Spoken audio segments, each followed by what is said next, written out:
আপনি যে সুপ্রিম কোর্টে গেছিলেন কালো চাদর গায়ে দিয়ে কি লাভ হয়েছে আপনার? কেন গেছিলেন? সব ভয়টাই দেখিয়ে লাভ নেই, যেতে আপনাকে হবে। সবে তো 58+11 69 ফাইনাল ভোটার লিস্ট দেখার পরে উনি বলবেন আমি ভোটে লড়বো। আপনার দম থাকলে ভবানী পরে লড়ুন। আপনি যদি হারাতে না পেরেছে, আমার নাম শুভেন্দু। উত্তর 24 বাঁচাতে সত্যিকারই পারবে না।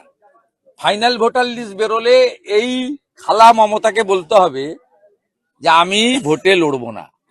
উত্তর 24 আমি আপনাকে আজকে বলে দিলাম, ফোরকাস্ট করে দিয়ে গেলাম। যত ভয় দেখাচ্ছে 440 ভোল্টেজ, তো ভয় দেখানো কথাবার্তা। উনি 27 ফেব্রুয়ারি 2025 থেকে ভয় দেখাচ্ছেন, কোনো লাভ হবে না, এতে কোনো লাভ হবে না। ইলেকশন কমিশন ঠিক রাস্তায় আছে, অ্যাকশন নিচ্ছে, সাসপেন্ড করছে, এফআইআর করছে, যা যা করার ইলেকশন কমিশন করছে। আর ইজাবতাব নেই, কেউ বাঁচাতে পারবে না তৃণমূলকে। ওনার অনেক দিনের স্বপ্ন মোদিজিকে সরাবেন, জীবনে পারবেন না। দেখবি আর জ্বলবি, লুচির মতো ফুলবি। মুখ্যমন্ত্রী ভাবছেন ওর চেয়ে একটা পার্মানেন্ট। উনি তো 30 এপ্রিলের পরে মুখ্যমন্ত্রী থাকবেন না। উনি তো 30 এপ্রিলের পরে মুখ্যমন্ত্রী থাকবেন না। জবরদখল করে জায়গায় বাড়ি করে আছেন।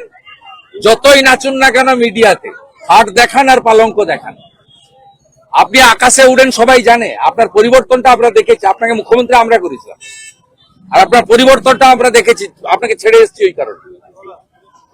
আমি তো সোশ্যাল মিডিয়ায় পোস্ট করেছি, ওটা তো উনার জায়গা কিনেছেন।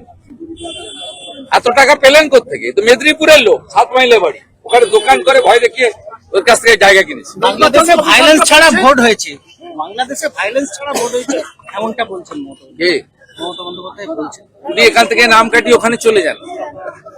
যা পিসি তুই চলে যা, বাংলাদেশে চলে যা, ওখানেই মানায়। নির্বাচন আপনারা দেখছেন বর্তমানসময়.com।